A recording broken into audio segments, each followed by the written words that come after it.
Tank বের হয়েছে ক্যান্টনমেন্টের থেকে। এপিসি উপরে কি মেশিন গান মাউন্ট করা?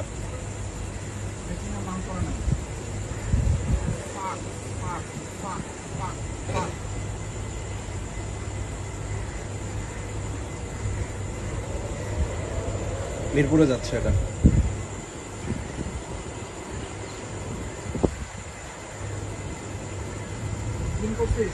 মোর দেন 10 vehicles। হ্যাঁ, জুম করা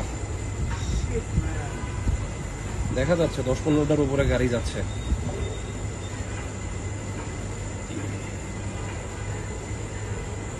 মিরপুরের রাস্তা দিয়ে আগাইতেছে খুব সম্ভবত। ওই পাশে কাসুন না, রাস্তা আছে, মিরপুরে বেরোয়ার রাস্তা আছে ক্যান্টনমেন্ট থেকে। এই যে এই মাত্র শেষ হইল।